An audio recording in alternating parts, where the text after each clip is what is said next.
नमस्कार दोस्तों, स्वागत है आपका हमारे YouTube channel study facts with Parag में। और आज हम बात करेंगे प्रश्नावली 1 के सवाल नंबर 3 से शुरू करेंगे। हमारा क्वेश्चन नंबर 3 से शुरू करेंगे। हमने पिछले वीडियो में आपको प्रश्न नंबर 1 और प्रश्न नंबर 2 के सवाल हल करा दिए थे। आज हम प्रश्न नंबर 3 से शुरू करते हैं। तो जैसे कि हमारा प्रश्न नंबर 3 है, अभाज्य गुणनखंड विधि द्वारा निम्नलिखित पूर्णांकों के एचसीएफ और एलसीएम ज्ञात कीजिए। पहला है 12, 15, 21, दूसरा है 17, 23, 29 और 8, 9, 25। चलिए इनको हल करते हैं। तो जैसे कि पहला प्रश्न है हमारा 12, 15 और 21, इसको हल करते हैं। पहले 12, 15 और 21, पहले हम इनके गुणनखंड कर लेते हैं। तो सबसे पहले 12 गुणनखंड करेंगे तो 2 से शुरू करेंगे तो 2 चंग 12, 2 का पारा 6 में पढ़ेंगे तो 3 बार जाएगा, फिर 3 एकम 3 हो जाएगा। ऐसे 15 का करेंगे गुणनखंड तो कितना हो जाएगा, 3 से करेंगे 3 का पारा 5 बार पढ़ेंगे, फिर 5 से करेंगे तो 5 पारा 1 बार पढ़ेंगे, इसके गुणनखंड हो गए। ऐसे 21 का करेंगे तो 3 से शुरू करेंगे तो 3 का पारा 21 में पढ़ेंगे, 3 का पारा 21 में पढ़ा तो कितना बार गया, 7 बार, और 7 का पारा 7 में पढ़ा तो 1 बार गया।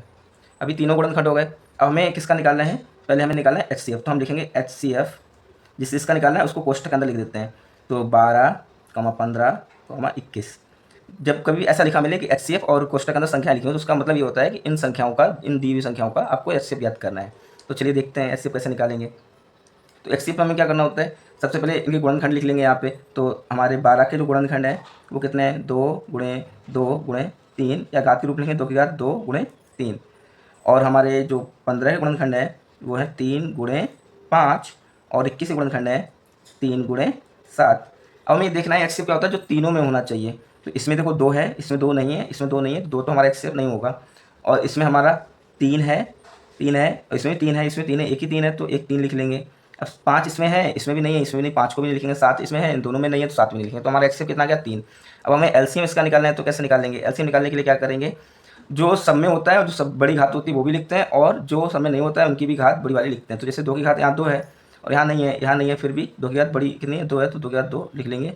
2 की घात 2 गुणे 3 कितना है, तीनों में एक एक बार 3 है तो 3 लिख लेंगे, और तीनों में एक 5 है तो 5 लिख लेंगे, और 7 लिख लेंगे। तो इसे गुणा करेंगे तो 2 की घात 2 कितना हो जाएगा, 4। 2 गुणे 2 4 होता है। 4 गुणे 3 का गुणा 5 में किया 15 है, 15 का 7 में किया 15 7 105 होता है। 105 का 4 में गुणा करेंगे तो ये कितना आ जाएगा, 4 पंचे 20 का 0 वहाँ से 2 और 2 यहाँ लिखेंगे, 4 एकम 4, 420। तो हमारा एलसीएम कितना आ गया, 12, 15, 21 का 420 आ गया। अब इससे हम अगला सवाल देखते हैं। अगला सवाल है हमारा नंबर 2, 17, 23 और 29। तो इन्हें गुणनखंड करते हैं पहले तो हम।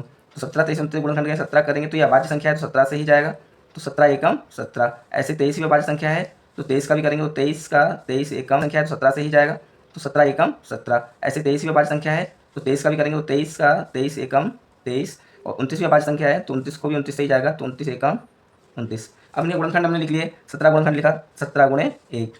ऐसे हमने 23 का लिखा तो 23 गुणे 1, और हमने 29 का लिखा तो 29 गुणे 1। तो हमें ऐसे इनका एचसीएफ निकालना, तो क्या लिखेंगे, एचसीएफ 17, 23, 17, 23 और 29, इनका एचसीएफ निकालना। तीनों में देखो हमें क्या कॉमन मिल रहा है, 1 1 1, तो हम इसका एचसीएफ हो जाएगा 1। और इनका एलसीएम निकालना, तो एलसीएम निकालेंगे 17, 23, 29 का। तो इनमें हमें सब जो कॉमन मिल रहा है 1 वो तो लिखना ही है, और जो नहीं है वो भी लिखेंगे। तो 17 लिखेंगे, 23 लिखेंगे और 29 लिखेंगे। अब 23 और 29 का गुणा करेंगे तो 23 का पहले हम दोनों गुणा कर लेते हैं, 17 एकम 17 हो जाएगा, तो 17 लिख लेंगे। 23 का 29 गुणा करेंगे तो 23 नेमा 2 7 होते हैं, तो 7 लिख लेंगे, हाथ से 20 लग जाएगा, और 23 दूनी 46 20 66 होते हैं। अब इसका 17 में गुणा करेंगे तो 17 से 119 का 9 लिख लेंगे, हाथ से 11 हो जाएगा। 17 का 6 गुणे 17 छक्का 102 होता है, 102 और 11 113 हो जाएंगे। तो अब 13 के 3 लिख लेंगे, हासिल हम कितना कर देंगे, हासिल हम 11 कर देंगे। 17 छक्का 102 और 11 113 यहाँ लिख लेंगे। तो हमारा इसका एलसीएम कितना आ गया, 17 23 29 का 11,339। या 339। अब हम आगे देखते हैं, हमारा तीसरा एलसीएम है 8, 9 और 25 का। इसका एलसीएम निकालना है और एचसीएफ निकालना है। तो हम कैसे करेंगे इसको, तो हमें क्या करना है, पहले 8 गुणनखंड करेंगे तो 8 कितने गुणनखंड हो जाएंगे, 2 का पढ़ेंगे। अच्छा 8 में 4 बार, फिर 2 का 4 में 2 बार, फिर 2 का 1 बार। अब 9 में पढ़ेंगे तो 9 का करते हैं तो 3 का पारा 3 बार 9 हो जाएगा, 3 का पारा 1 बार 3 हो जाएगा। ऐसे 25 का करेंगे तो 25 करेंगे तो 5 का पारा 25 में 5 बार, फिर 5 का 1 बार। तो ये हमारे गुणनखंड हो गए। अब इनको हम लिख लेंगे। अब इनके गुणनखंड को हमने यहाँ लिख लिया। 8 गुणनखंड कितने हैं, तो 2 गुणे 2 गुणे 2, या घात के रूप में लिखेंगे 2 की घात 3 है, और यहाँ पे इसका 9 का गुणनखंड कितना है, तो 9 के 3 गुणे 3, या सिर्फ घात के रूप लिखेंगे तो 3 की घात 2 हो जाएगा। अभी 5 25 के गुणनखंड कितने हैं, तो 5 गुणे 5, या फिर इसको घात के रूप लेंगे तो 5 का 2। तो हमें इनका एच सी एफ निकालना है। एच सी एफ 8, 9 और 25 का, तो कितना आएगा, देखिए इन तीनों में कोई भी संख्या कॉमन नहीं है, ना 2 है, इसमें 2 है तो इसमें 2 नहीं है, इसमें भी नहीं है, 3 इसमें है तो इन दोनों में नहीं है, अब 5 इसमें है तो इन दोनों में नहीं है, तो इसका हमारा मासा कोई संख्या कॉमन नहीं मिलती, उसका मासा कितना हो जाता है, 1 हो जाता है। तो हम यहाँ पे 1 लिख देंगे। अब हम इसका एलसीएम निकालेंगे, एलसीएम। तो एलसीएम के लिए क्या करेंगे, जो बड़ी घात होती है वो लेते हैं। तो 2 की सबसे बड़ी घात कितनी है, 3 है, तो 2 की घात 3 ले लेंगे। अभी 3 की घात सबसे बड़ी कितनी है, 2 है, तो 3 की घात 2 ले लेंगे। और 5 की घात कितनी बड़ी है, 2 है, तो वो भी ले लेंगे। हमें लासा में बड़ी घात लेनी होती है, चाहे वो सब में हो या ना हो, मतलब सभी में कॉमन हो या ना हो। तो यहाँ 2 की घात 3 कितना, तो 2 गुणे 2 गुणे 2 मतलब 2 दूनी 4 दूनी 8 हो जाएगा। 3 की घात 2 कितना, 3 गुणे 3 3 का 9 हो जाता है। और 5 की घात 2 5 गुणे 5 55 25 हो जाता है। अब यहाँ गुणा कर लेंगे तो 25 का पहले हम 9 में करते हैं तो 225 हो गया, इसका 8 में गुणा कर देंगे तो कितना हो जाएगा, 8 पंचे 40 का 0 हासिल लगा 4, 8 दूनी 16, 4 20 का 0 हासिल लगा 2, 8 दूनी 16, 16 और 2 18 है। तो हमारा कितना एलसीएम आ गया इसका, 1800 आ गया। अब हम आगे बात करेंगे चौथे प्रश्न की ओर। तो चौथा प्रश्न है हमारा, यदि एचसीएफ दिया रखा है 306 और 657 का, यहाँ दो संख्या दे रखी है, एक तो 306 और दूसरी 657, इन दोनों का मासा दे रखा है 9, तो उनका लासा निकालना है 306 और 657 का। तो हमें ज्ञात है, हम जानते हैं कि एक सूत्र हम जानते हैं कि एक संख्या गुणे दूसरी संख्या बराबर होता है उनके लासा और मासा के, उनका एलसीएम और एचसीएफ के। तो हमें अगर एक संख्या पता है कितनी है, 306 है, और दूसरी संख्या कितनी है, 657 है, और एलसीएम हमें निकालना है तो एलसीएम लिखा रहने देंगे। और एचसीएफ हमें पता है कितना दे रखा है, 9 दे रखा है, तो 9 लिख लेंगे। अब हमें एलसीएम निकालना है, जिसका हमें मान निकालना होता है उसको एक तरफ छोड़ देते हैं, बाकी सबको एक तरफ ले आते हैं। तो 9 को इधर लाएंगे तो 9 गुणा में है, तो इस तरफ आने पर वो भाग में आ जाएगा, और भाग वाली चीज़ हमेशा कहाँ आती है, हर में आ जाती है। या फिर आप ये समझ सकते हो, गुणे में जो चीज़ ऊपर होती है वो नीचे आती है, जो नीचे होती है वो ऊपर आती है। तो अभी 306 इसको लिख सकते हैं, 306 गुणे 657 बटे 9 बराबर एलसीएम। तो अब इनको हम काट लेते हैं, 9 को काटेंगे 30 से तो 9 दूनी 18, 9 3 27 हो जाएगा, यहाँ 3 बचेगा, यहाँ 36 हो जाएगा, तो 9 चौको 36, यहाँ 34 आ गया। अब 34 का 657 गुणा करेंगे तो बड़ी आसानी से हो जाएगा हमारा गुणा। जैसे 34 का हमें 7 में गुणा करना है, तो कैसे, एक तरीका आपको बताते हैं गुणा करने का। जैसे आपको 34 का 7 में गुणा करना है, तो 34 का 7 में गुणा करना है, तो 7 में गुणा करोगे आप कैसे करोगे, देखो पहले तो आप 3 का गुणा 7 में कर लिया, 7 या 21 लिख लो, फिर आप 4 गुणा 7 में कर लो, 7 चौको 28 लिख लो आप ऐसे। अब आप क्या लिखना है, 28 जो 2 है, जो इकाई वाली दहाई वाली संख्या है, वो हम पहले इकाई वाले के नीचे लिखेंगे और इसको इस तरफ लिख देंगे। अब इनको जोड़ देना है, तो जोड़ेंगे तो 8 का 8 आ जाएगा, 2 और 1 3 आ जाएगा, और 2 का 2 गया, तो 238 हो गया। तो 238 का हम कितना लिख लेंगे, यहाँ पे 8 लिख लेंगे, हासिल कितना हो जाएगा हमारा 23 हो जाएगा। अब 34 गुणा हम 5 में करेंगे तो फिर से वैसे ही कर सकते हैं, 5 में 34 गुणा करना है तो कैसे करेंगे, 3 गुणा 5 में करेंगे 15 इधर लिखेंगे, 4 गुणा 5 में करेंगे 20 होता है, तो यहाँ लिखेंगे 0 जोड़ देंगे, 5 2 7 हो गया, और 1 हो गया, 170 हो गया। और हासिल हमारा 23 था, तो 170 और 23 कितना हो जाएगा, 193, तो 193 का 3 हासिल कितना हो जाएगा हमारा 19 हो जाएगा। अब ऐसे हमें 34 का गुणा अगर हम 6 में करेंगे तो हमें कितना प्राप्त होगा, 204 प्राप्त होगा, और 204 में हम 19 जोड़ देंगे तो कितना हो जाएगा, 223 हो जाएगा, 223। तो हमारा एलसीएम कितना मिल गया, एलसीएम हमारा आ गया। इसको चाहे देखो ये लिखा है 22,338 बराबर एलसीएम, तो ये इसके बराबर है, ये इसके बराबर, तो इसको ऐसे भी लिख सकते हैं हम, एलसीएम बराबर 22,338, यही हमारा आंसर हो गया। 306 और 657 का एलसीएम कितना आ गया, 22,338। अब अगला सवाल है हमारा, यदि एच सी एफ 225/60 का हमें मासा दे रखा है, कितना मासा कितने बराबर दे रखा है, 225 गुणे 5 माइनस 10x हो, तो x का मान ज्ञात करना है। तो इसमें हमें बोला है कि जो 225/60 का जो एच सी एफ है ना, वो 225 गुणे 5 माइनस 10x के बराबर होगा। तो चलिए हम पहले 225/60 की एच सी एफ निकाल लेते हैं। तो सबसे पहले क्या करेंगे, 225 के गुणनखंड करेंगे इधर, तो 225 गुणनखंड करेंगे तो 5 2 7 2 9 3 से हो जाएगा, तो 3 7 21, एक इधर आ गया तो 15 हो गया, 3 गुणा 5 में करेंगे तो 15 हो जाएगा, फिर 3 से करेंगे तो 3 दूनी 6, एक इधर आ गया 15 होगा, 3 का पारा 5 बार पड़ा, फिर 5 का पारा 25 में 5 बार पढ़ेंगे, फिर 5 एकम 5 हो जाता है। और ऐसे हम 60 कर लेंगे, तो 60 का 2 से शुरू करेंगे, आखिर में 0 2 से चला जाएगा, 2 का पारा 6 3 बार जाएगा और 0 हो गया, फिर 2 का पारा 3 में एक बार पढ़ेंगे, एक बचा यहाँ 10 हो जाएगा, तो 5 हो जाएगा। अब 3 का पारा पढ़ेंगे 5 बार और 5 का पारा पढ़ेंगे 1 बार। तो हमें एच सी एफ निकाल लेते हैं, एच सी एफ किसका, 225 और 60 का, देखते हैं। देखो इसमें 3 2 बार दे रखा है और 5 दो बार दे रखा है, इसमें 2 2 बार दे रखा है, 3 एक बार और 5 एक बार। देखो 2 दोनों में नहीं है तो 2 तो हम लेंगे नहीं। अब 5 इसमें भी है, 5 इसमें भी है, 5 इसमें 2 बार है, इसमें 1 बार है, तो हम कम वाला लेते हैं तो 5 ले लेंगे।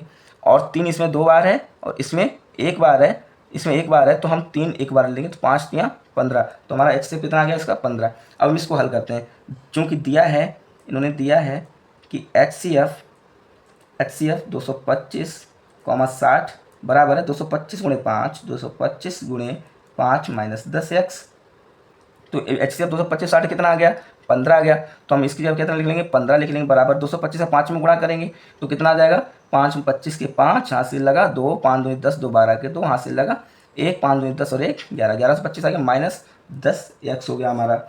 तो अब हम क्या करेंगे, एक्स वाला इधर ले जाएंगे, संख्या वाला इधर ले आएंगे, तो माइनस का जो होता है वो प्लस का हो जाता है, बराबर किस तरफ उस तरफ जाने पर पक्षांतर विधि द्वारा, और जो प्लस की संख्या होती है वो माइनस हो जाती है। माइनस का 10x है इधर आएगा तो किसका हो जाएगा प्लस का 10x हो जाएगा। और प्लस की संख्या होती है तो आगे प्लस लगाओ या ना लगाओ वो प्लस की ही मानी जाती है। और 1125 इधर लिखा है तो इसको इधर लिखा देंगे, इसको हम लेके नहीं जा रहे हैं, उसको वहीं रखा रहने देंगे। अब 15 को हम इधर लेके आ रहे हैं तो 15 प्लस का इधर इधर आएगा तो माइनस का 15 हो जाएगा। तो 10x बराबर कितना हो गया 1125 में से 15 चले जाएंगे कितने बचेंगे 1110 बचेंगे। अब x वाला कितना हो जाएगा 1110/10, इससे काटेंगे तो 0 0 कट जाएगा तो 111/1 बचा। हर में 1 होता है तो हम पूरे ऊपर वाले मान लिख देते हैं। तो x वाला कितना हो गया 111, यही हमारा आंसर हो गया।